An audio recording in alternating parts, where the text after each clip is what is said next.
Welcome, colleagues and guests, to the first in this year's series of public lectures presented by the School of the Arts, in which we celebrate the research of the school and share it with wider audiences both inside and outside the University of Liverpool.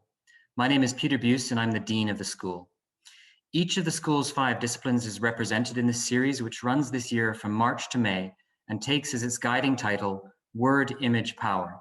In coming weeks, we will hear from Patricia Rossini of the Communication and Media Department, Simran Singh from Music, Rachel Wiseman from Philosophy, and Will Slocum from English.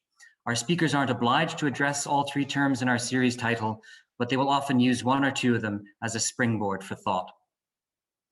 This is our 3rd series. For our first series in 2019, and then for most of our second series last year, these talks were held on campus in lecture theatres, which would now be considered highly reckless and irresponsible. We all miss these in-person events intensely, not least for the opportunities they provide for socializing at the wine receptions afterwards, and we are really looking forward to doing them again on campus. However, for those of us who have been attending all sorts of great online events, we're also seeing the benefits. We know, for example, that we are reaching many people this evening who might not be able to make their way up Mount Pleasant on a wet Wednesday to our campus, never mind being able to come to Liverpool at all. For Beatrice Garcia's talk at the end of last year, the audience came from all over the UK and the world. That is again the case this evening, and you're all very welcome to the University of Liverpool online. Having talks online also makes it easier for us to have guests join us. And this evening, we're incredibly fortunate to be joined for this exploration of the history and future of immersive experiences by Roz Coleman from Punchdrunk, Niall Harding-Hill from Aardman Animations, and we hope soon Gavin Strange also from Aardman Animations, who will join Richard Koech in dialogue after his talk. After that, the panel will be taking questions from you in the audience. As you will know, because you've already had a prompt, this lecture is being recorded and will be made available on the university website afterwards. The chat function at the bottom of the panel will be open throughout, and you can put comments in there. But if you want to ask questions of the panel, or of Richard, of course, we ask that you enter them under the Q&A section rather than in the chat, where it's harder for us to keep track of them. So, moving on now to the main event, I'm delighted to present to you Professor Richard Koech. Richard is Professor of Architecture at the University of Liverpool, and since 2008, Director at the University of Cava, the Centre for Architecture and the Visual Arts. He combines research with creative practice, often in partnership with cultural and creative industries in the city and beyond. In this capacity, he is also co-director with Monica Koech of the film production company Cinetecture Limited. Recently, he's developed the world's first mixed reality heritage experience at St. George's Hall, Liverpool, as well as through mobile and augmented reality, the official RIBA architectural tour of Liverpool. He's currently leading 2 Arts and Humanities Research Council grants in relation to immersive experiences in Shanghai, China, in collaboration with world-leading animation studio Aardman and the Shanghai Theatre Academy. His talk this evening is about immersive experiences from an historical and media archaeological perspective, as he gives us a preview of some of the ideas going into his next book, entitled Immersed in the Image of the City, due out from Routledge next year. As he will explain in a moment, he shares with our guests from Aardman and Punchdrunk a fascination with and a passion for pioneering innovation in the field of entertainment and visitor experiences, which often requires the pushing of technological limits. You'll get nowhere, he thinks, without a good deal of disruptive thinking, entrepreneurial spirit, and risk-taking. So over to you, Richard. All right, I hope you can all see my screen. Thank you very much, Peter, for this very kind introduction. Thank you to the School of the Arts and to all the organizers who have made this event possible.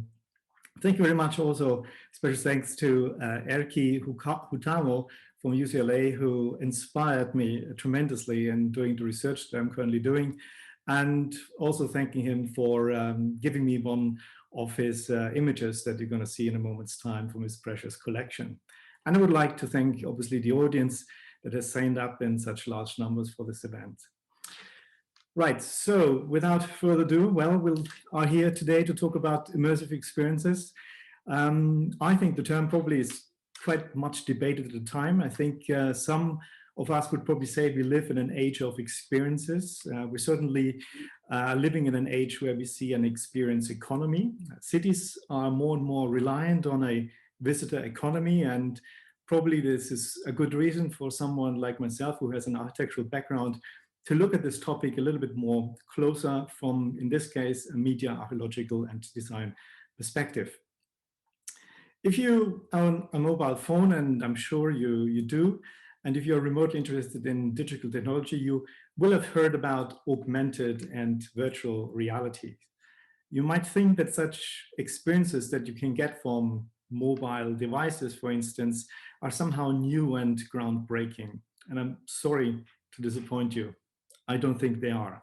I think they are not. In fact, immersive experiences per se, for me, have nothing to do with mobile or wearable technology. The first immersive experiences that I can think of are all spatial or even architectural in nature. So there's indeed a long history of an interesting and spectacular history of immersive installations. But as you know, my talk today will focus on the World Exposition, the Exposition Universelle in Paris in the year 1900. And I will talk about some of the pioneers, some of the thinking that has gone into their innovations, what kind of innovations was actually necessary to create these immersive experiences, and what kind of risks have they taken to fulfill the ambition to create these visitor experiences for large audiences. So apologies here. I lured you into this talk thinking probably you're going to attend a history lecture, but I'm using this a little bit as an excuse to talk about innovation, entrepreneurship, risks, failures, and hopefully also some rewards. I would like to start my talk with this slide from TeamLab. It's an exhibition called Borderless. I could have started with other slides. I'm not being paid by TeamLab. There are other companies out there who create digital immersive experiences, such as Artec House or NeoWolf. But I think TeamLab is a particularly good example. TeamLab is a world-leading digital art collective. They have been around for some time. They have been founded in Tokyo in 2001. And in June 2018, they started this exhibition called Borderless in the Mori building in the Digital Art Museum in Tokyo.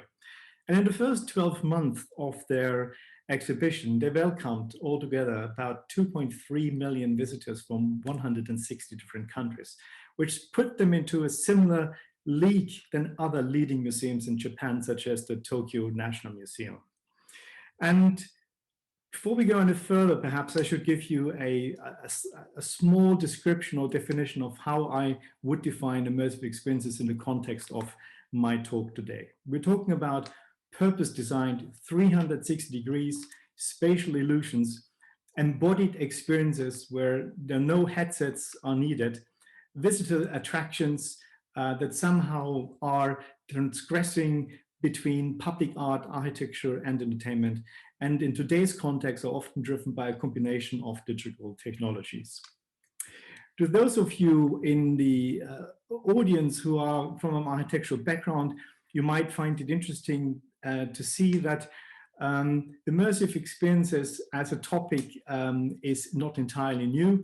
Le Corbusier in Version Architecture in 1923 talked about the house as being a machine for living in, and in fact, this notion of the machine has been picked up by the TeamLab collaborative, as they call the Borderless exhibition, the experience machine. And I think that's sort of an interesting observation in the sense that, are we as a society today more interested about the quality of immersive experiences or the quality of housing? But I'll leave you with this question, and you probably can answer that yourself. Now, let's go to this very much anticipated moment in time, Paris 1900, the Exposition Universelle. I could have chosen, obviously, a different moment in time to speak about immersive experiences. The history is full of examples of these purpose-built installations. In fact, most churches are probably immersive experiences. But I could have talked about Cabinet of Curiosities or 18th or 19th century panoramas. The Paris World Exposition, however, I think is a particular important moment in time. It's a moment of transition in the history of architecture, in social history, in technological histories, and it's the start of a new century. And we are in the city, in the heart of a city in which art, culture, critical thought are at its absolute pinnacle, and it's of course one of the birthplaces of modernity. The event, the expo itself, was attended by nearly 50 million people, and you could probably say that being in the exhibition was, I think, in itself a form of an immersive experience. Now, the Expo 1900 showed several technological innovations and pavilions. Here, for instance, we have the Palais de Illusion, which was a major attraction, a large hall covered with mirrors, designed to produce an illusion of depth. Combined with electrical lighting, it created this architectural setting that probably inspired people and created some form of amazement. A number of technical innovations were showcased at the World Expo. Here come to mind, for instance, the Ferris wheel, the diesel engine, escalators, early forms of talking films, the first magnetic audio recorder, and more. And in fact, what you can see here on the screen on my slide is an image of the first moving sidewalk, the sort of mechanism for an electrically propelled amplified flaneur experience in Paris. And we have here this wonderful image from Erki that he borrowed me for this talk. It's a stereoscopic postcard which would have immersed people literally into the image of the city if they had not the ability to go and see the event themselves. Now, the Paris Expo, in terms of the history of immersive experience, I think was a moment of transitions as well. The reason is that earlier immersive purpose-built experiences, such as that of Robert Barker's, the London Panorama comes to mind, for instance, that was in the 1793 when it patented. Such attractions aimed to deceiving our senses, giving the spectator, for instance, a sense of a bodily immersion in an impossible place through methods that were largely based on vision and visual curiosity. Such exhibits of, for instance, panoramic paintings on the outside of the wall, as indeed later photographs, essentially froze and reproduced particular places, events, or moments in time. By contrast, the exhibitions at the Expo 2000 in Paris, many of them focused on movement and as a new and distinctly modern visual regime, as a means to simulate traveling through space, as well as a means to illustrate the passing of time. And Erki Hutamo and others note that virtual voyaging became one of the most sought after attractions at the Paris Expo. Quite a few exhibitions were based on what he calls vehicular amplification, meaning that a simulated spatial reality was not simply represented through animated images, for instance, but that the auditorium itself was turned into a vehicle such as a train, a boat, or a hot air balloon. And this brings me to the three exhibitions I would like to talk about today. The first one is by the Lumière brothers, the second one by Hugo Alessi, and then Raoul Grimond-Sanson. The Lumière brothers created a fantastic cinematic experience called the Écran Géant. You would have come across the name of the Lumière brothers probably. They are, of course, the credited inventors of the cinematic experience. They did the first public screening in the Grand Café in Paris in December of 1895. And their taking part in the Exposition Universelle can be seen as forming being part of the Lumière company's wider concern to be internationally known as the inventors of the cinema and to popularize moving images as a form of mass entertainment, particularly after a period when the initial novelty factor of moving images has begun to wear off, and indeed also saw some setbacks. Some setbacks, you might say. What kind of setbacks are we talking about here? Well, we tend to forget that what kind of technical innovation was actually necessary and what kind of investment was necessary to stage such cinematic events at that time. And in actually the risks that were taken by the pioneers and sometimes also the audiences who attended these events. Going to the cinema, you could say, was almost a matter of life and death, certainly for this crowd here. Only 3 years earlier, in 1897, a fire, arguably caused by the cinematograph, whose projection lamp were lit with vaporizing ether, caused to burn down the Bassin de la Charité, in which 100 people, unfortunately, most of them aristocratic women, died. This naturally cast a degree of doubt over the medium of film and its promise to become a safe, viable, and financially profitable form of mass entertainment. Many considered the popularity of film to be short-lived and, in fact, after disaster, to probably be over. There was even a short period when the screening of moving images was not permitted.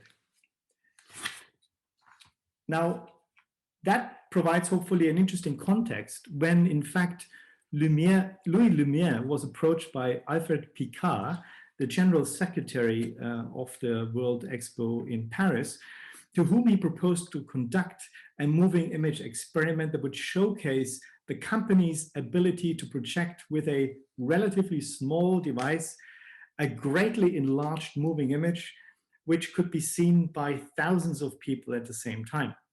So the idea was to set up a gigantic screen in the Galerie des Machines, a building that itself was full of superlatives, and staging a cinematic event of such a caliber posed a lot of risks. The Galerie des Machines was originally built for the Paris World Fair of 1889.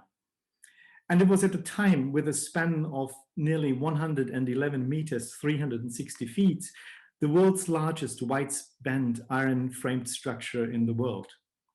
It was about 428 meters long, which is around over 1,400 feet long. So a building of gigantic dimensions and splendor.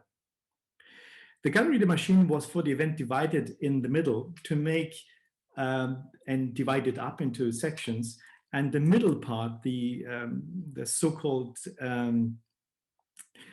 salle des fêtes, with a diameter of still over 100 meters, was chosen as the location for the screening of the Écran Géant. There were a number of big questions here. How could you, for instance, show moving images with one projector in a circular hall, obviously affording a number of viewing angles to thousands of people at the same time? And I have here on the screen a relatively rare image of that event. I think I've never come across any other image than this one. The Lumière brothers, for this event, knew they had to come up with a series of innovations to showcase moving images to so many people. First of all, they thought about the image itself. They needed an image with a particularly high resolution. So they constructed and built a special 75 millimeter format camera for this screening. They even recorded some images with it, but they could never show these high resolution images for the final event because they weren't able to produce and build a projector in time for the World Expo. Instead, they used a 35 millimeter print equipped now with an electric lamp that was brighter and also safer. And they shot their moving images through a cooling water tank that was positioned between the light source and the nitrate films. The screen that you see here on your screen had some considerations as well. It had to be translucent enough that audiences on both sides of the screen could sit in the circular halls and enjoy the event, but also reflective enough.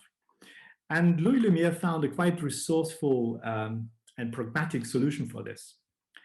When they conducted the first experiments and did some first testing, the fire brigade, the Paris Fire Brigade, was present, of course. And this gave him an idea. he asked the fire brigade to moisten the screen prior to the shows, which according to his own account, produced a remarkable result.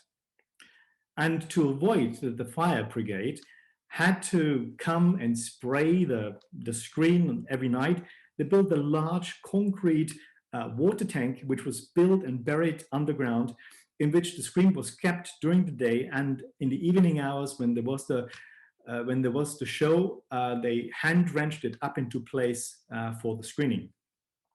Summing up, the Lumiere brothers showed their circa 25-minute long program that consisted of 15 films to an audience of up to between 20 to 25,000 people at the time. The screening proved to be enormously popular, and over the course of the Exposition Universelle, about 1.4 million people saw the Lumiere company's work. This was a turning point for their company, for their future operations, and for cinema and the history of cinema altogether. This brings me to my next immersive experience, the so-called Mariorama. The creator of the Mariorama was the graphic designer, illustrator, inventor, and entrepreneur Hugo d'Alessy. Born in Hermannstadt in Romania, not much is known about Hugo d'Alessy, particularly not much is known about his early years before he moved from Hermannstadt to Paris, but there are two interesting accounts we know. First of all, he and his wife were known in the 1880s to host séance sessions in Paris, to which Hugo d'Alessy acted as a medium to communicate with the dead. His hand seemingly produced and seemingly led by the person's spirit quite beautiful artistic, so-called automatic drawings. This shows us, I think, that Hugo d'Alessy, the man, was someone who was quite interested, I think, in performances and public entertainment. And it probably also helped that, particularly helped the spirit, that he was a quite talented and indeed excellent artist. Secondly, in later years, he made a name for himself of becoming an illustrator of very picturesque posters and illustrations for railway and shipping companies, such as the Chemin de Fer PLM or the automobile company Clément Bayard, promoting new means of transport to and from popular tourist and travel destinations. The Mariorama attraction itself was a quite sophisticated and probably regarded as one of the most sophisticated moving panoramas at the Paris World Expo. And people would enter a quite spectacular building inside which they would find a reconstructed steamship that had moving paintings on each side. They would steer passengers alongside the Mediterranean coastline from the Côte d'Azur, from Villefranche to Constantinople, with intermittent stops in cities such as Sousse in Tunisia, Naples, or Venice. On board the ship, Alessy envisioned a truly multi-sensory and circa 30-minute long experience. Carefully staged, carefully lit, with about up to 700 passengers on board. Passengers were able to walk around the upper deck or look down at some scenery or even dine in a lower deck. The boat experience simulated movement in two ways. Firstly, the ship itself, which was essentially set up as a simulated motion ride. It was supported by an iron frame that was set in motion by a hydraulic suspension system that was able to simulate the rolling of the vessel from one side to the other and allowed the ship to engage in a pitching movement. Secondly, the ship was enclosed with enormous moving panoramic paintings on each side, which simulated the moving from one to the other city. The canvas produced for this experience were absolutely enormous. Each of the paintings was 750 meters long and 13 meters high, rolled up on 4 gigantic cylinders standing upright at the bow and stern of the vessel. It took a large team of painters about 8 months to convert Hugo d'Alessy's sketches into both canvases. an incredible manual labor task. The unwinding of these large canvases created also a particular technical challenge. I don't want to, and don't have the time to go to here into every technical detail, but as you probably can gather from the illustration on the screen, is that the system employed 4 big cylinders, each of which had a center axle that was resting vertically on a water tank, allowing for the canvas to be evenly stretched at all times. Hugo Dallesy used special effects such as day and nighttime situations and artificial sea breeze and smells that could create a moving situation rather than merely an illusion of place. And as if this would not be enough, the passengers were also subjected to acoustic signals such as sirens and bells, as well as acting of a crew that would be assisting passengers, for instance, during the reenactment of certain maneuvers. See here on these 2 images, for instance, how the picture of the Chemin de Fer PLM compares to the actual experience of the Mariorama. I think you can see a clear dialogue between his earlier work and the Mariorama experience. The question is, did this show pay off, for instance, in financial terms? Unfortunately not.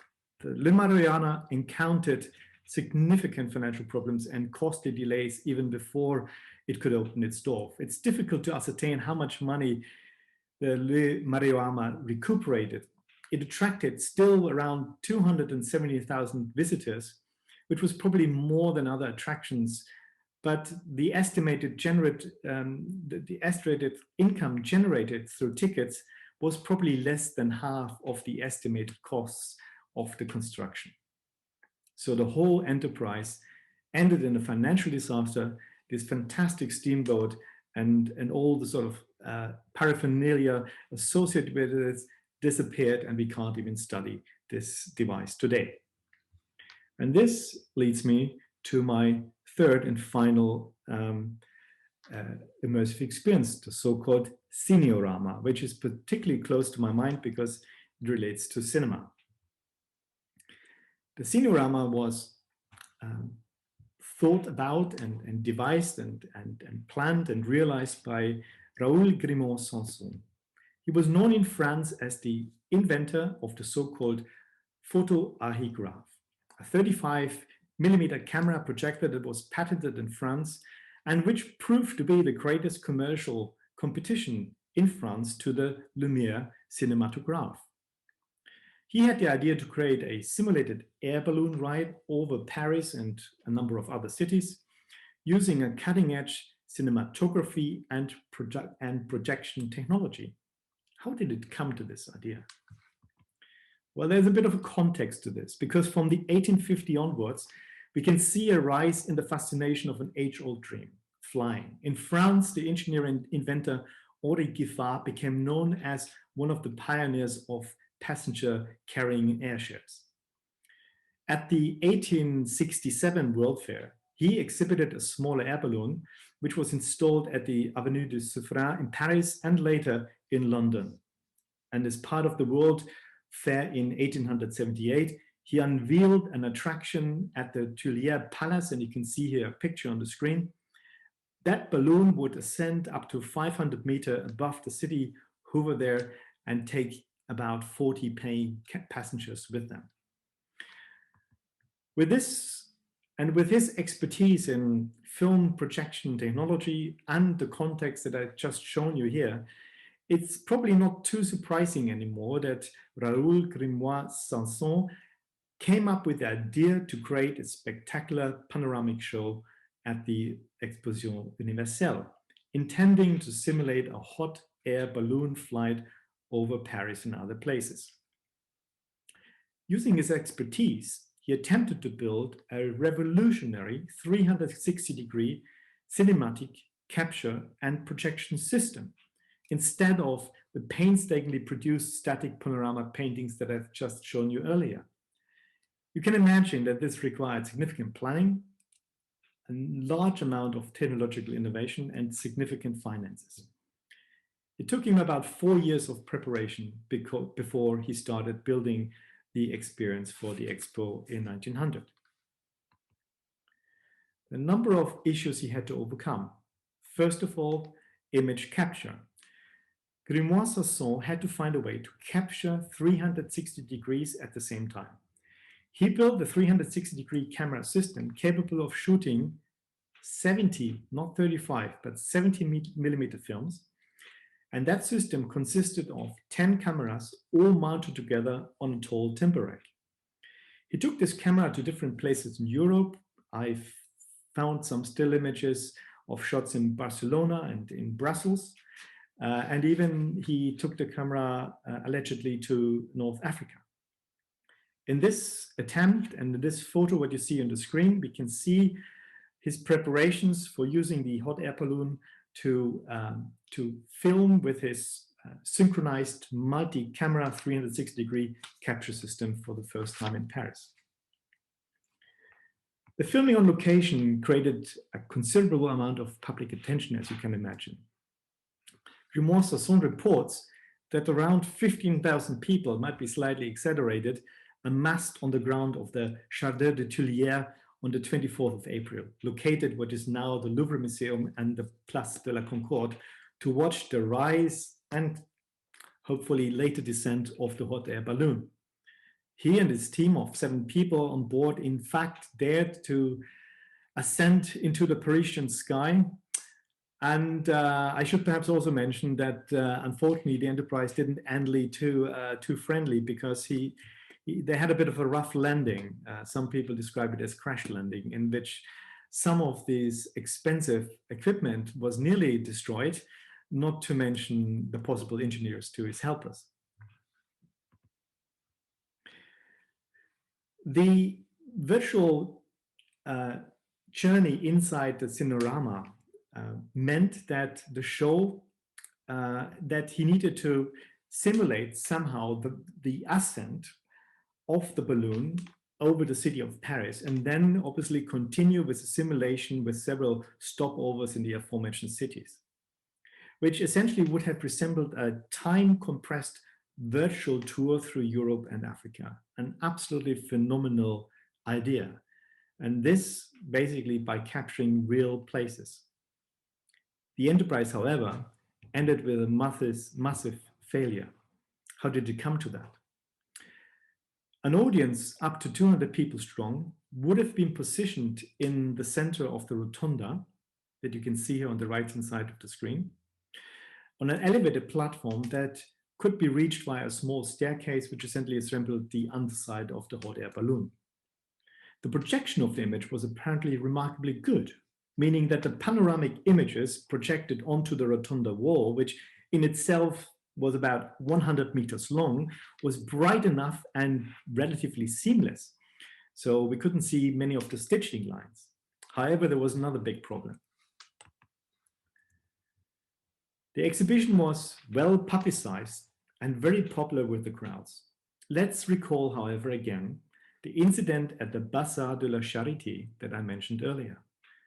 The Cinerama was closed by the authorities after only a couple of screenings because of bad air conditioning, bad air quality, and the ensuing risk of fire. How did it come to that? You probably can guess. Imagine up to 3 men who were needed in a tiny projection booth underneath the sort of gondola to supervise the projection. The 10 electric projectors, each powered with 40 ampere bulbs, emitted such an intense heat that the health and safety for the projectionists, as well as the many visitors above, could not be guaranteed.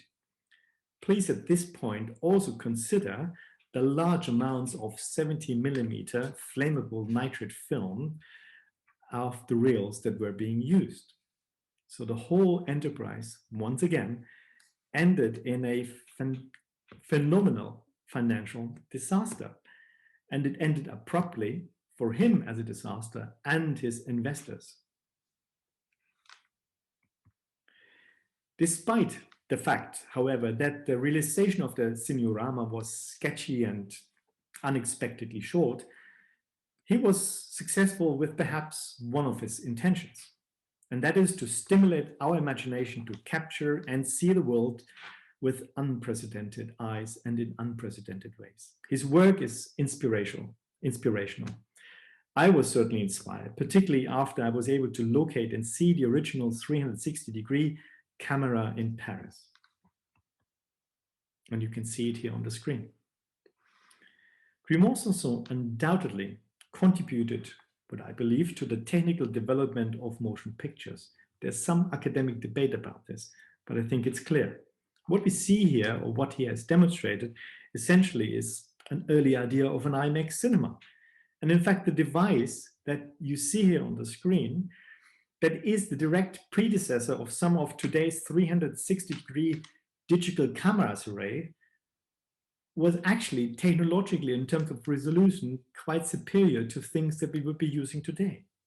The difference between the 120 years here is that Grimaud-Sanson's analog 70mm film cameras have delivered an estimated equivalent of around 320 megapixels for each of the 10 cameras, and as such would have delivered a vastly higher resolution than even the very best of the 360 digital cameras that we can buy today. And that brings me slowly to an end of my talk, and perhaps a brief notes about potential lessons that we can learn from these three examples. I think when it comes to innovation, we should not forget that thinking big should be an important part of it, and that risk-taking is an important factor. Without risk-taking, there is probably no real innovation. It also needs quite a bit of an entrepreneurial spirit. One has to be opportunistic, seek the opportunity. I guess at times even be single-minded. But most importantly for me, the lesson that I learned, and certainly with the work that I do, is that we should not be limited by technological boundaries. That's the last of my concerns. So what holds the future of immersive experiences? Well, my guess is that the work of TeamLab and other groups that are operating in this field will continue to be rather popular. Our fascination for simulated environments and simulated digital environments probably will further grow. We seem to enjoy being immersed in digital worlds. I think we also need to remember that there's a tremendous economic factor attached to all of this.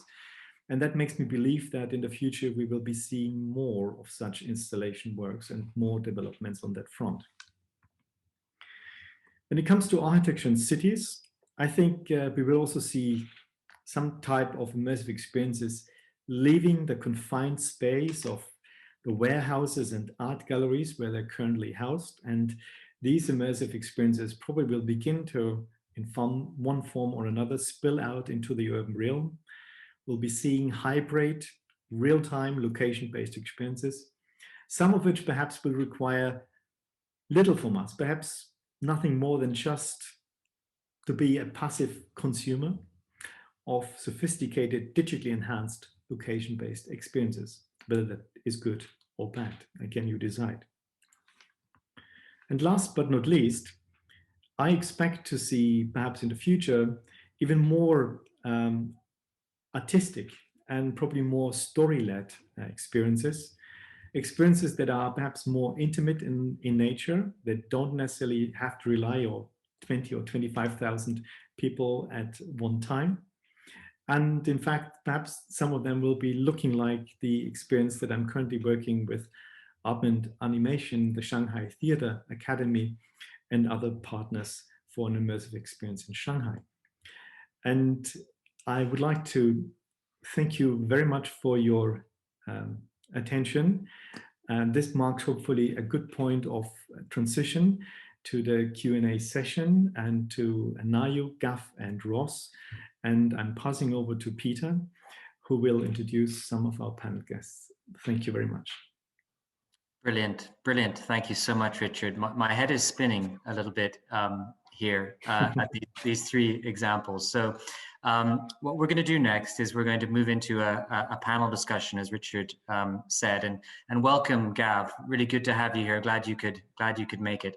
So what I'm going to do is I'm going to introduce our three panelists, and I'm going to hand over to Richard, who has, I think, a question for each of them to get started. So the audience may want to take this opportunity to start adding some questions to the Q&A section, and you can put things in the chat as well. So some introductions.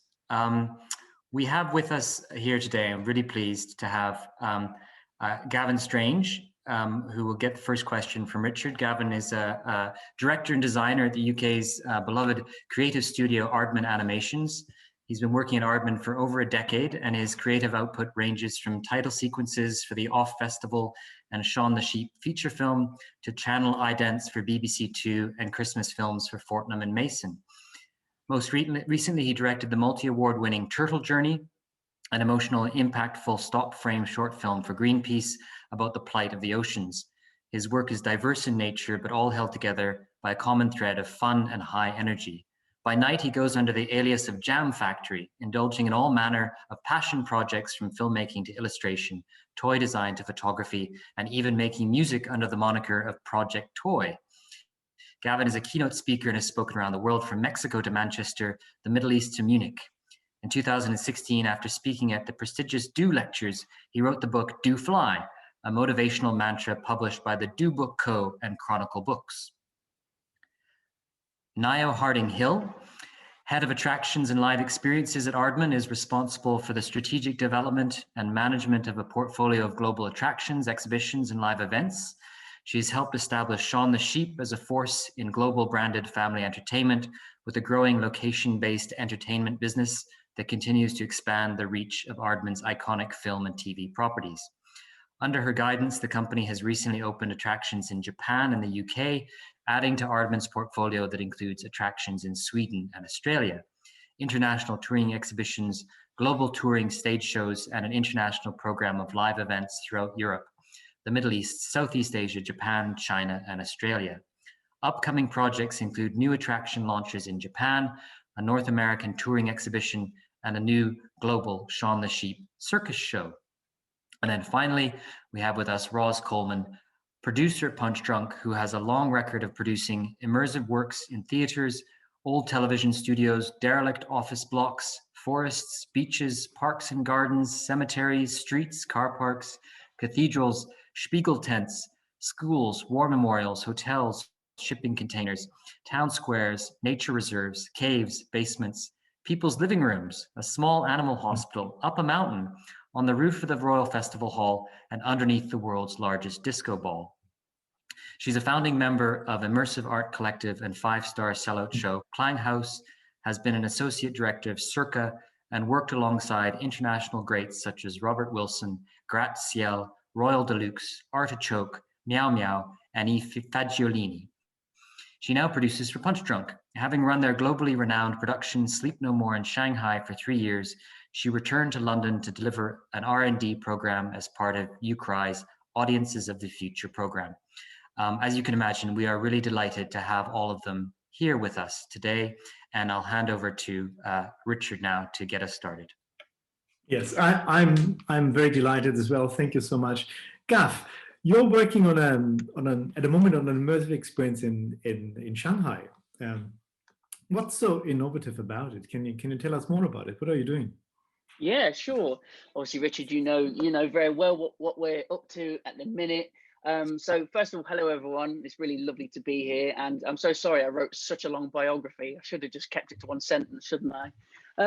So what we're doing is we're using one of Aardman's famous IPs, and we're in short making immersive interactive experience.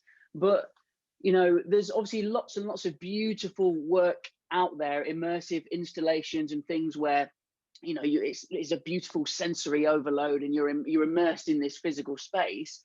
But what we're trying to do with what we're up to is to try and weave in a narrative in there as well. But at the same time, it be a narrative that is both linear and non-linear, and also understandable by families of all ages. You know, Aardman's a real family-focused company, and we really try and make work for everyone. So we're trying to make this thing as inclusive as possible. The way I describe it to people is we're sort of making a video game meets a TV episode meets an art installation, because I genuinely believe it's got different aspects and elements of all of these different things. And in one moment, we want to wow people and we want to make people laugh by seeing our characters play out a funny situation. But then in the next moment, we might want the audience to feel like they have a real connection with these characters. They are there with them. It's not passive viewing. It is, they can change the outcome of what they're seeing. And then in the next moment, we might want to just absolutely wow them and to sort of transport them and to sort of have that almost out of body experience where they just feel like, oh, they've totally forgotten about where they are. And that's a big thing for us with our location, it being in Shanghai.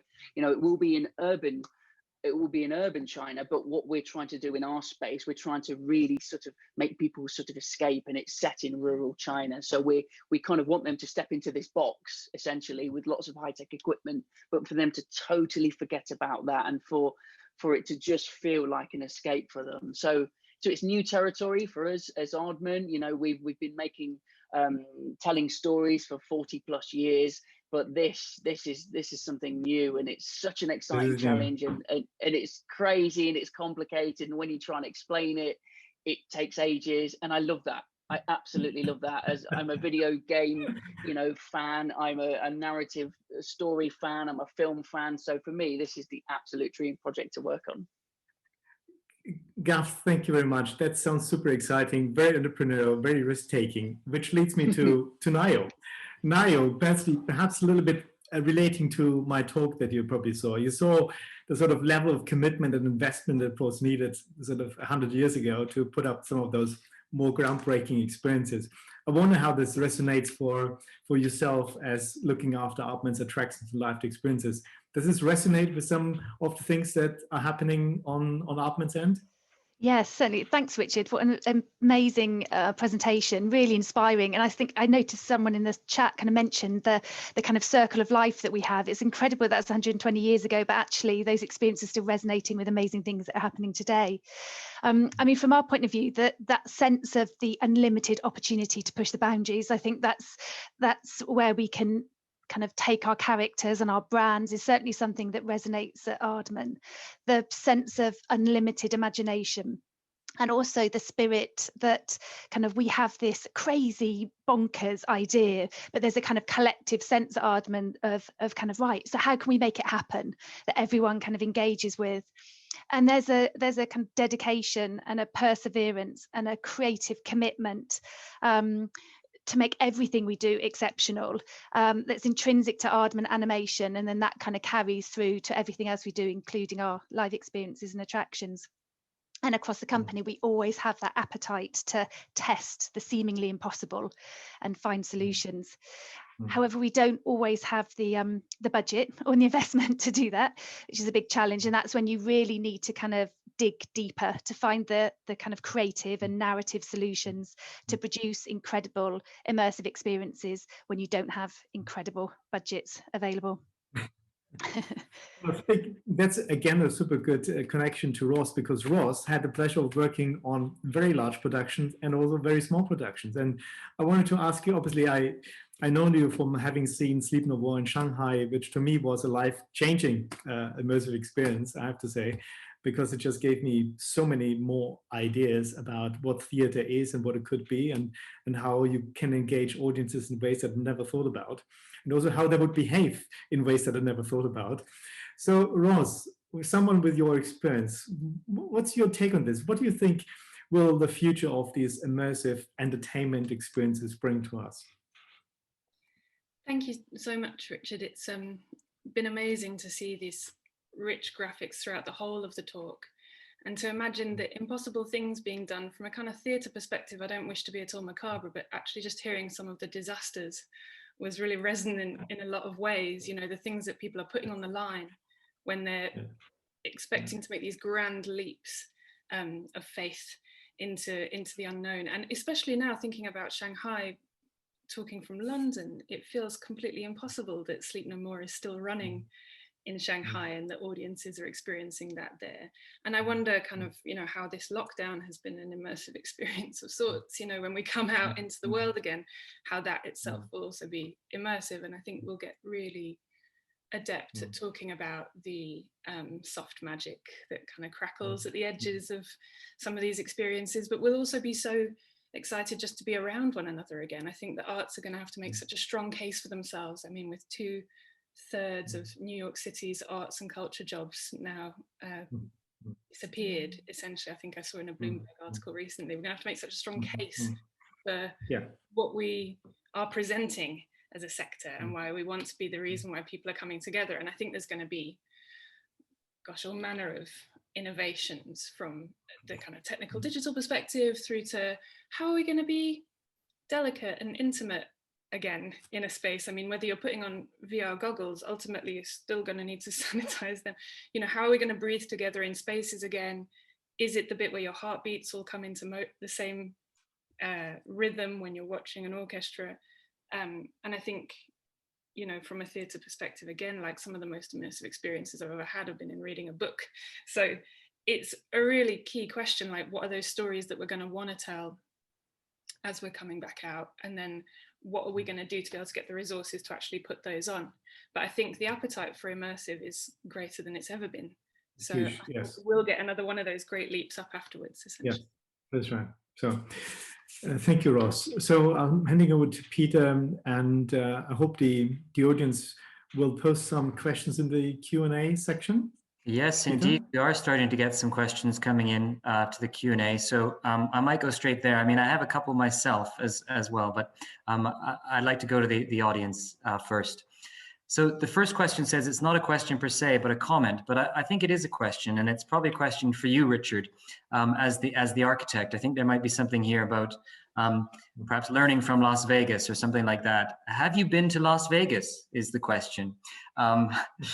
They try to immerse you in parts of Europe in many places that have been built there. So it's kind of a question about simulation on the one hand, Yes. but obviously sensation as well. So talk to us a little bit about this in terms of architecture specifically. Yes, learning from Las Vegas. I think it's a place that you should never leave out of your sight. That's certainly true since Venturi's time.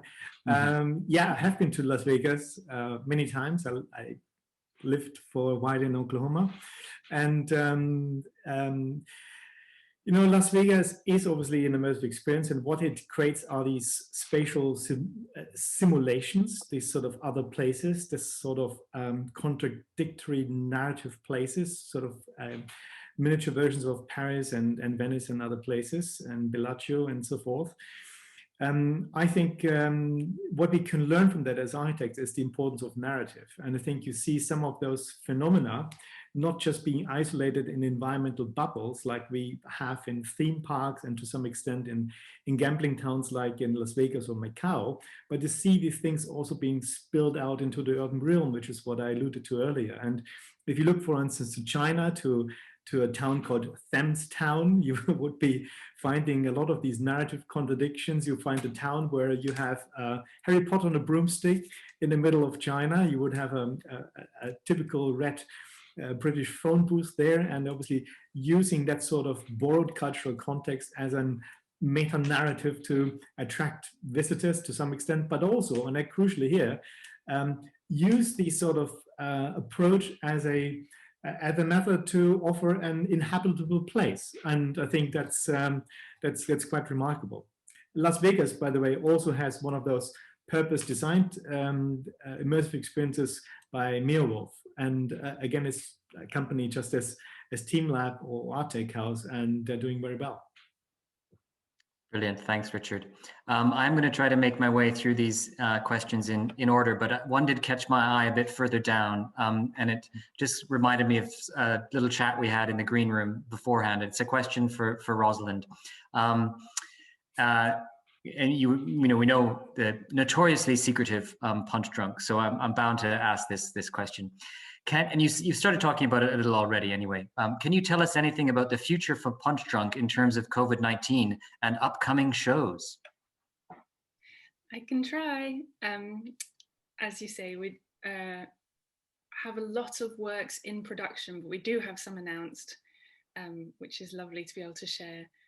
That we've recently just completed a series, The Third Day, which was in partnership with Sky and HBO, starring Jude Law, in which the format of the TV series was sort of stretched with a 12-hour live stream right in the middle of the full 2 seasons of episodes, so that viewers could tune in and see an extremely slowly moving, drawn out performance happening live on an island just off the southeast coast.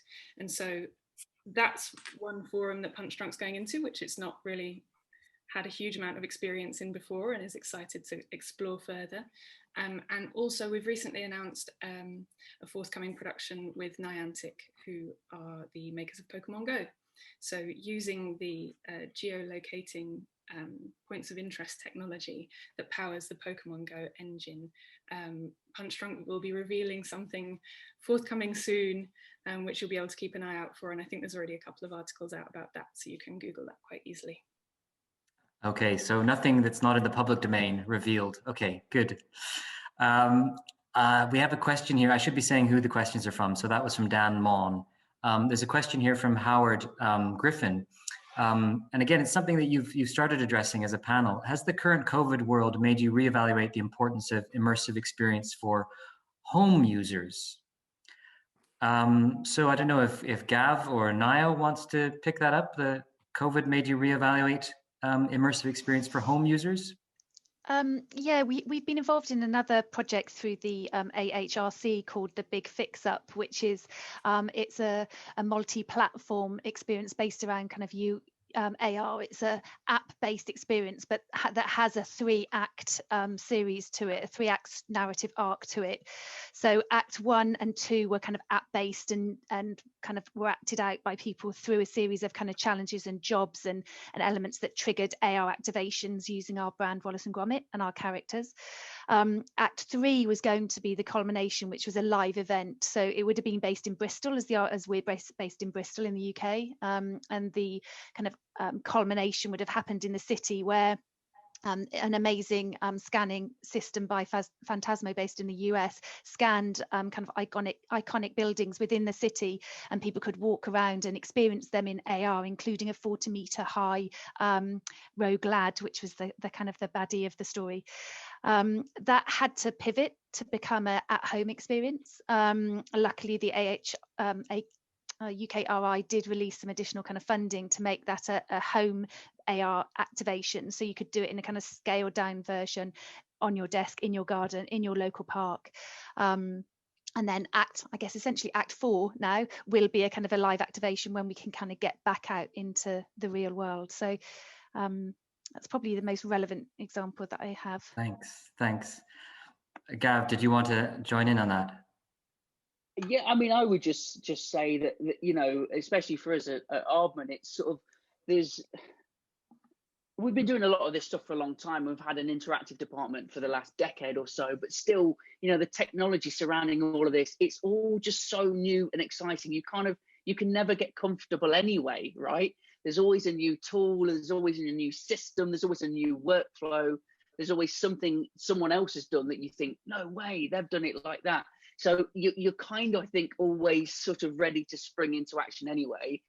Obviously, COVID, no one was ready for, so that is, you know, that is a real knockback. But it feels quite nice to be sort of just ready to pivot. Actually, what Nia said there, pivot is a really good word. That at any moment things may have to change, and for me as a director and a creative, I like that. Actually, I kind of thrive on that. So yeah, it's you got, at the end of the day, you've either got to look at it positively or negatively, right? So positive it is, and try and make something work.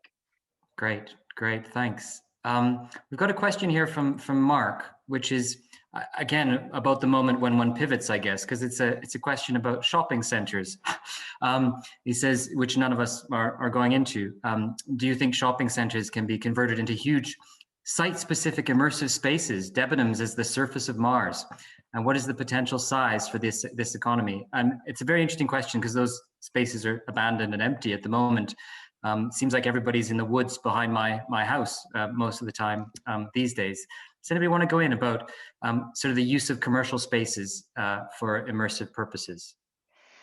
I think it has to happen, essentially. I think that we were beginning to see, perhaps before COVID hit, a kind of a shift in kind of the kind of landlord mentality. Instead of just wanting kind of retail tenants, they were beginning to understand that to compete against the online kind of shopping challenge or threat, depending which side you're on, that they would have to kind of create experiences within retail centres. And I think COVID has just accelerated that even more.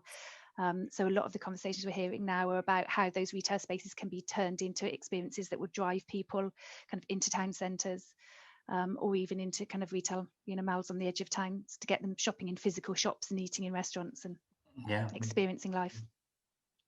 I think Richard wants to come in on this as well. Yeah, I mean, there's obviously cities will think now very fast and hard how the main high street will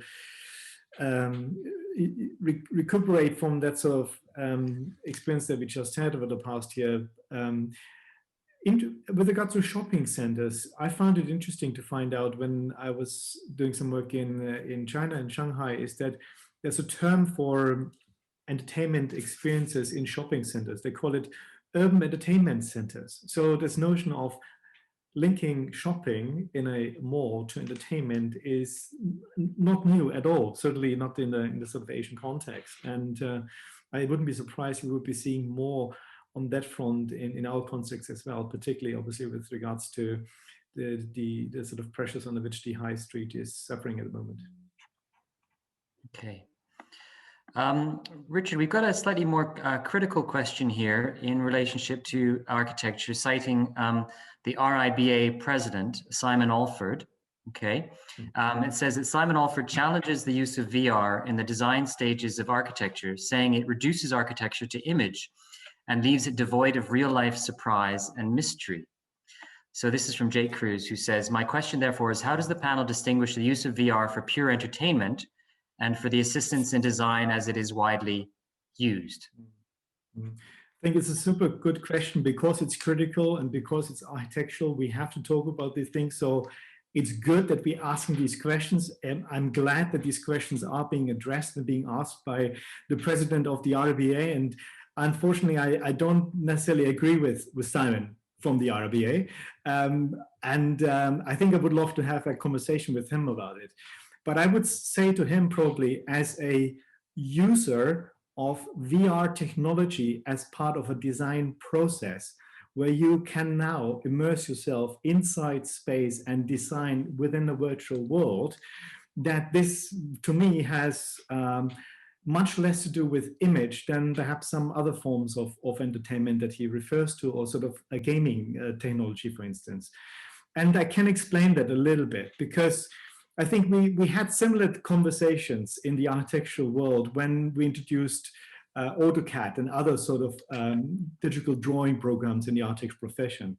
And I think the big criticism that I have is that these tools and techniques often take away a sense of scale, for instance. They take away our sense of understanding the relationship between the drawing and ourself, which doesn't really happen in traditional means. When I draw a drawing in 1 to 200 in a scale, I sort of know how big that house is that I'm designing. Now, on a screen where you constantly zoom in and out, you don't have that. Now, for someone like me who has designed inside virtual worlds to scale, it is a completely different scenario. You can literally blow up your design sketch in a scale of 1 to 1 and reduce it down to 1 to 10 in a moment, in a flick of time. And the sense of embodiment in that space and the sense of space, I think has great potential to enhance the design process. And if I could, and hopefully I will in the future, I will introduce such technologies to certainly our students in Liverpool. There's a whole fleet of new software that is now coming out specifically made for architects. So it's a question we should have in the architectural world, but I would be cautious to simply brush it away and say, no, it's just entertainment, because it's not. Thanks, Richard. That's a great answer, and lots of nods. I've got a question here, which I hope somebody on the panel knows what this refers to. I'm going to reveal my lack of knowledge here. Tracy Harwood says, thank you, great talk. And I think this is for everyone. Do you have thoughts about the roles of metaverse experiences as a virtual world concept? Does anybody want to offer to come in on metaverses? The only thing I've heard metaverse in recently is the world of crypto art and cryptocurrency. And I must admit, whenever I see it mentioned, I go, oh yeah. Yeah. I generally, and I don't know if that relates to sort of second lifestyle world, like Decentraland, Decentraland. Yeah, things like that. But that is all I know. So that is my terrible answer of I've heard of the word. I think Rosalind Punchdrunk metaverse. Is it a kind of collective virtual shared space-ish? Like, I'm not entirely sure how it works, but if that's the case, I don't know, I'd be quite interested in it from the side of how so much more got into doing online events when I know that there's a load of other people that I know out in the world who are also doing it. I attended Nigel Barrett and Louise Marie's Party Skills for the End of the World recently, and that was a Zoom, which I would normally not run to the chance of doing another Zoom on a Saturday night. But because I knew that there were other family members and people that I knew out there in the world also engaging in that art form, I was actually super excited about it, and it was handled really nicely. So I don't actually know that that's the right kind of definition of that term, but if it is the sense that you're still kind of sharing a digital space, but you're all remote, then there's loads of things coming up in the chat. Actually. Yes, we're getting links in the chat in relationship to this. Nayo, did you want to have a go at metaverses? I have nothing to add. I think I'm kind of about one step behind Gav on that one. We're learning. Okay. We're all learning. This is great. Yeah, there are a lot of questions here, and I've sort of given up on asking them out in order. We've got one here from Sherry Dobbin saying, for the producers of the content, which is really everyone here except for me, what is your ideal newly created space and ideal capacity of people at one time? Obviously, you have all shown it can happen in many spaces, but what would you request of developers if they were to sponsor that space? It's quite a big question, but a specific one at the same time. An ideal space. I mean, Rosalind, you go to any space by the sounds of it, right? Yeah, I guess so. I mean, yeah, what would be your ideal space? Like, as soon as you started talking, straight away in my mind, there's a basement jazz bar in just near London Fields, Kansas Smithies, which has been closed this entire time. If anybody would like to make that space in a safe way, under the street, there's a little basement, you can go and hear the nicest, most recent jazz coming out. I mean, it's a really, you can do the show right here mentality, doing unusual and site-specific work. And I think we are going to see a huge amount more of it, like a massive renaissance in outdoor street theatre. That was hugely prevalent in the 70s and 80s and quite political, I guess, because of the activism crossover. I think we'll see phenomenal amounts of that. And so, yeah, it doesn't necessarily help to answer the question, but if somebody was asking me what kind of space would I want, I would normally be asking, well, what have you got? Yeah, but it's interesting what first came into your mind. I think that's always interesting. Richard, you got your hand up. Yeah, I mean, it's a very interesting question. I could take it in different directions, but I know the author of the questions, and I probably know what she's alluding to. I think for me, the ideal space would be, first of all, one that's not determined by size, but by the quality it currently embodies. And ideally, I would love to work with a space that is somehow abandoned, neglected, undervalued, something that has very little value, I think, sort of in the public realm. And I think then to think about an immersive experience, to turn this perception around and give it some value, that to me would be, I think, the ideal space. And I can think of some artists who obviously work on that domain and artist groups. There's, for instance, the company called Raumlabor in Berlin. They have these fantastic space installations where they transform abandoned underground stations temporarily into theatrical settings, for instance, or into a setting where you can have a dining experience in the middle of a narrow housing situation or something like this, or sort of a street that is normally not being really taken up by the public. So my answer is one, not it would not be a question about size or dimension, but about the quality of the space, something that is underused, undervalued, and to give this new value, new meaning. Yeah, it is a good question, isn't it? Okay. Do Gav or Niall want to have a go at this? It's a bit of a kind of blank page in my mind. I mean, I think, you know, and with a blank page, I would start from the story really, and then kind of following on from Richard's point, it's kind of find the story, and then you would look for the perfect location to kind of meet all the kind of creative needs. Or you could flip it and you could, you know, be presented with an incredible kind of building and then work to find a narrative to suit it. So I think in the way that we work and think, we would be approaching it in that way.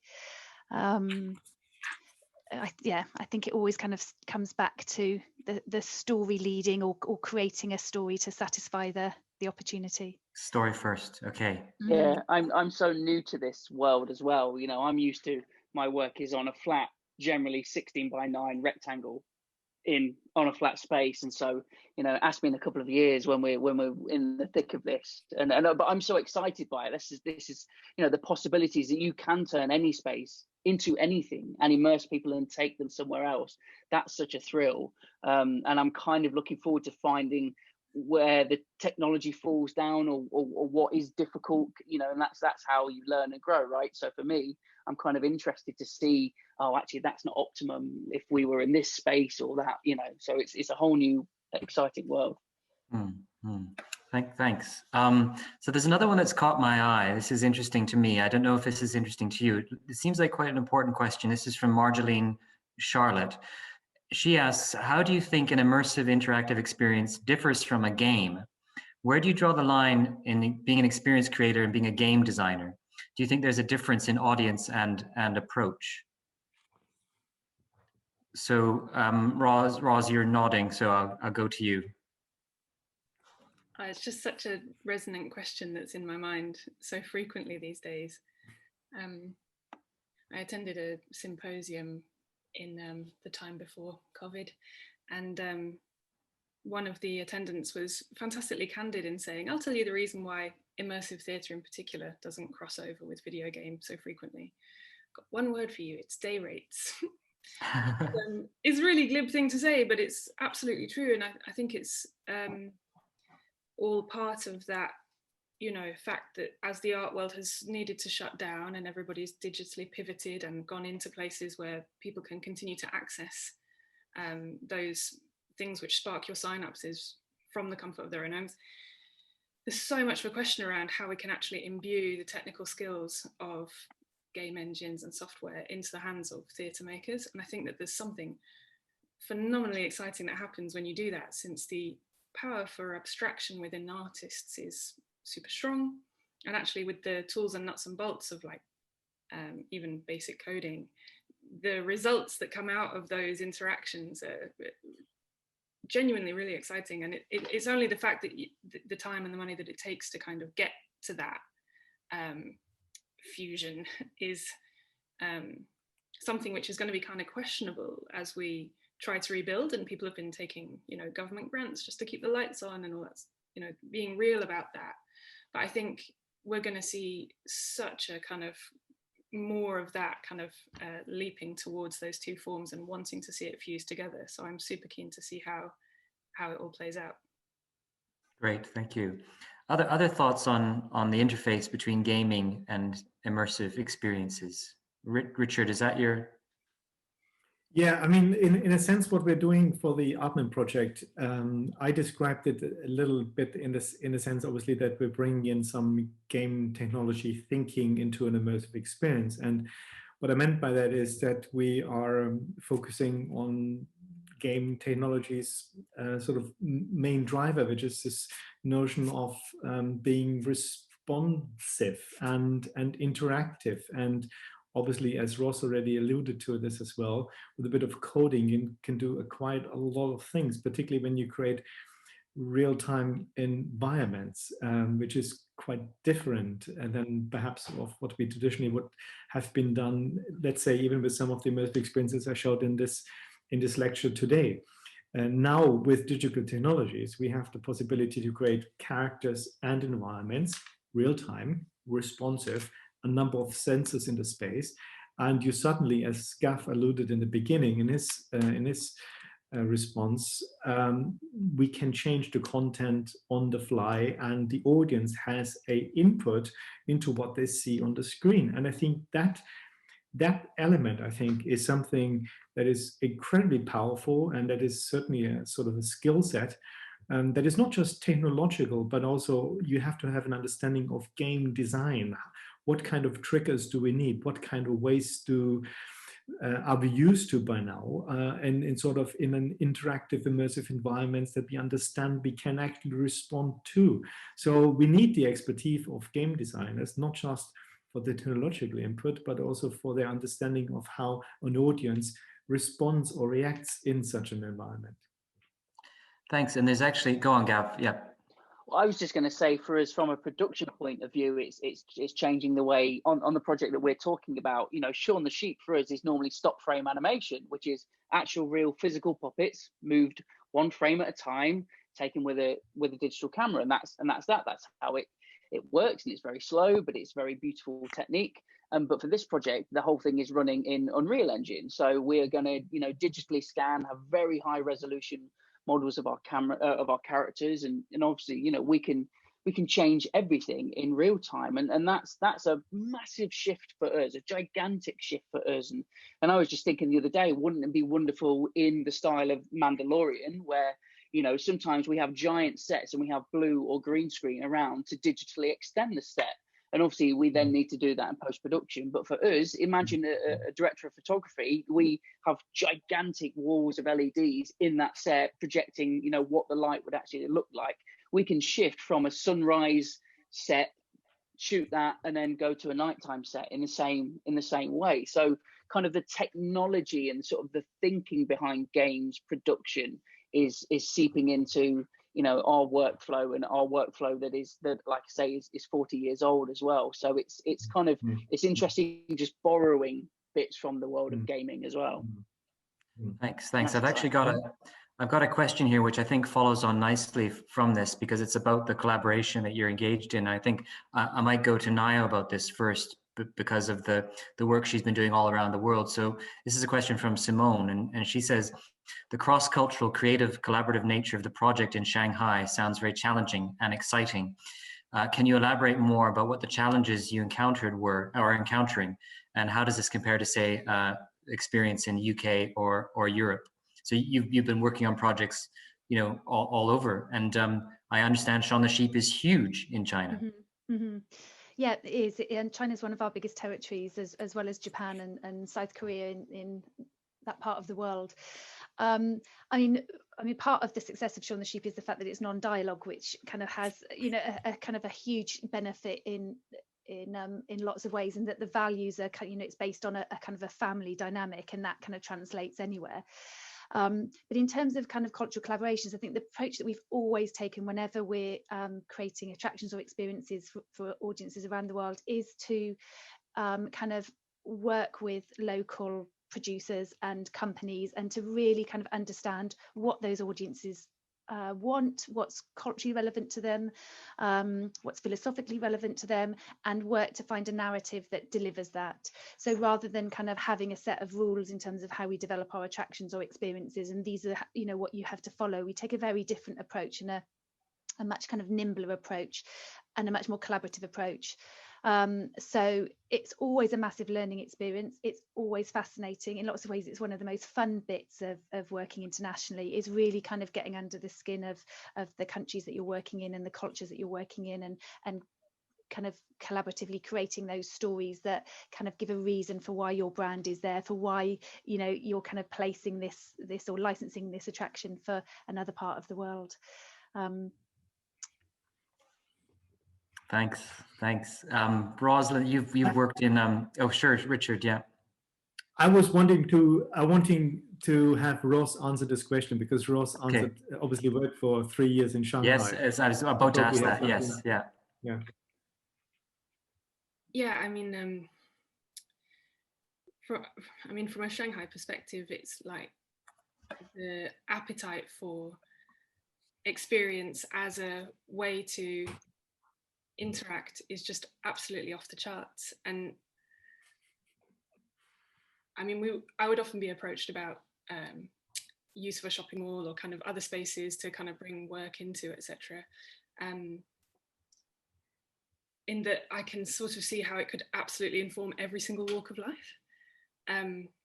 We found that audiences there were approaching the work in so much more of an engaged way, in a sense, a little bit of that Shanghai flow kind of really coming into the picture, the proximity of audiences to artists in the actual immersive event. And then just the take up of Sleep No More as a concept and how pervading that was within all of the fans' kind of mentality. And I think that anything that's got that sort of strong presence is a really perfect translation engine for going to a place like Shanghai, because everybody is just so hungry to get into the art and really kind of embrace it. Thanks. Thank you. I think Richard also wants to follow up on this, actually, in response to that.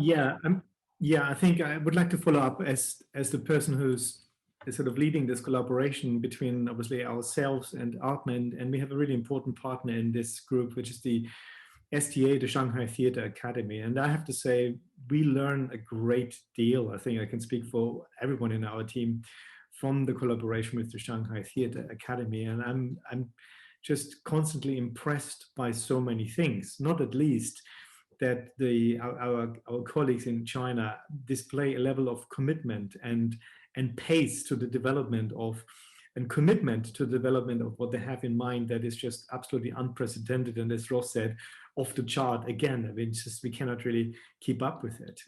So that's really absolutely astonishing. And the other thing is the sort of cultural context. Again, I'm really pleased to say that for us, it's not something that we take lightly or we just sort of take note of it.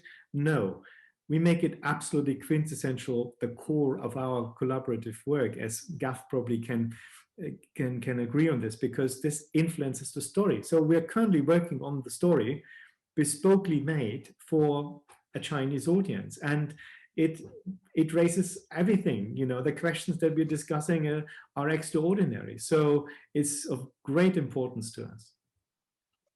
Great, thank you, Richard. So there's a question here, which I think is quite interesting, and I just want to frame it in this way. Richard, I really liked about your talk that you concentrated on kind of disastrous failures or commercial failures. You know, that they didn't work out. They got something wrong, and I was trying to think, well, what was wrong?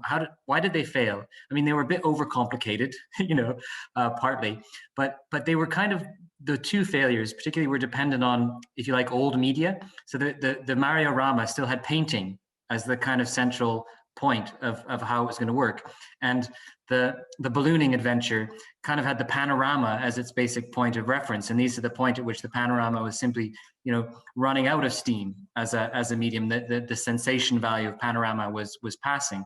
So that's just the framing of this question from Claudia, which I'm interpreting in a particular way. You might interpret it differently. She says, for whoever you believe would answer the question best, I think it would all answer it well. What do you believe was the largest turning point in immersive experiences that has led us to the way we use them now? And well, this is a bigger question than I thought. I didn't read it all the way to the end. And what do you see for the future of immersive experiences? So I guess one of the ways I was interpreting this was, you know, were there particular experiences that you had immersion that you thought were so wow, like maybe 3D cinema or something at some point? I don't know if anybody wants to have a go at this about what was the most important turning point in immersive experiences that got us here today. Who wants to go? Who wants to pick this complex question up? I don't know if I had an answer, but I had a few reflections. I think it's so on point, the point about failure. And it's the thing that everyone's always trying to remind themselves when they work in creative industry and any other industry, which is the Samuel Beckett quote, like, failed again, no matter, fail again, fail better. And of course they were using like a painting to make the next leap, because you can't imagine Yeah. beyond that. And so you have to make that failure to then land to the next point. And yeah, I don't know exactly what was the world turning experience that turned everybody on to immersive experiences, but I can talk about one that I saw a lot over the course of the Olympics summer in 2012, whereby we had Circa, who you were working with, Nayo, for Shaun the Sheep, had Circa in cathedrals with Aoife Giolini doing a piece called How Like an Angel. It was all about like trying to get off this mortal coil and leap up, and it was all acrobats and architecture. But one acrobat would fall every night from a 12-meter or so high triforium, the bit that's like higher up in the cathedral where the choir would normally be. And just the way that a body falls in from height, you know, it starts off very slow motion and eventually gathers speed. And frequently we would just see people go down with the fall of the acrobat, who would ultimately be landing on crash mats, and it would all be completely fine and safe.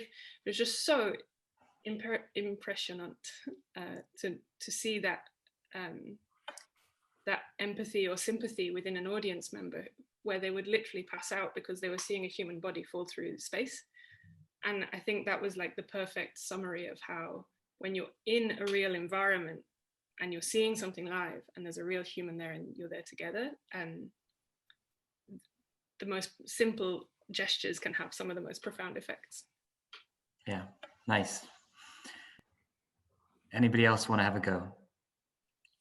Richard. I can. I was going to say I have no real experience in this world, apart from the most terrifying experience I ever had 10 years ago was when a friend said to me, "Hey, will you come with me to this thing in Bristol? There's a thing. I've got you a ticket." And I went along with my housemate, and it was in the old abandoned courts in Bristol. And we got into the middle of it, and then the doors shut, and then it was immersive theatre. And I'd never been to it before, and it was the most terrifying experience because I don't like not having control. So for me, it was like this profoundly negative experience of, oh my God, they're going to talk to me. Oh, they're going to talk to me. Oh God, how do I get out? But it really stuck with me because it really kind of made me aware of my own sort of comfort levels of sort of immersion and interactivity. And I love video games. I love being immersed in the space. I love sort of escaping to this world. But funny enough for me, that extra step of it being other humans and me not being in control really stuck with me. And it's always kind of, it's just stuck in my mind of, okay, be really aware of how an experience makes you feel. And sometimes for me, that's generally been film work, you know, which is linear. But the more stuff that I've got into sort of immersive stuff, it definitely, it's, even though it was a negative experience probably 15 years ago, it's made me conscious of just think about how other people interpret what you do. So yeah, but that's my only experience of being terrified in Bristol. It's like an addictive drug though, isn't it? I think immersive experiences, you can have one, you completely lose yourself in it, and then you want the next one, the bigger hit, there's that kind of essence to it as well, which I think is a motivator. I think a reflection I would have is in reflecting on my own work and the work that we have seen in the presentation, which were experiences designed for large audiences. And obviously we need audiences to run such events. But to me, the most impactful immersive theatrical experience I had was in Sleep No More. And Ross will know exactly the moment and scene when I tell her this tea scene in the little hut, bamboo hut.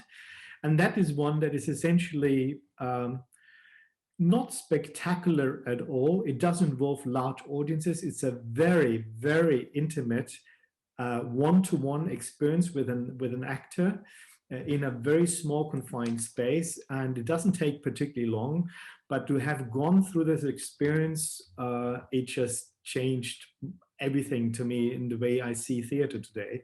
And it was the opposite. It wasn't spectacular. It didn't need any big technological paraphernalia to be conducted. It was just beautifully framed by the story, by the setup, by the action, by the actors, and that created the massive impact. That was the turning point for me.